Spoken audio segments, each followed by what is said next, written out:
Hi everyone, welcome to another Miroverse template video. This is the month of November, which means it's Black Friday, and Black Friday means shopping.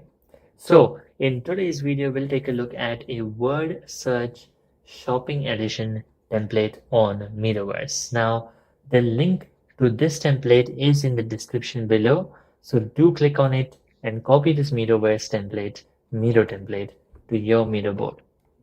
All right, so what you get when you copy this template is a grid of letters, and in this grid is hidden these 15 words, and your task is actually to find these 15 words in this grid. So just like any other word search on paper, but this time it's on Miro.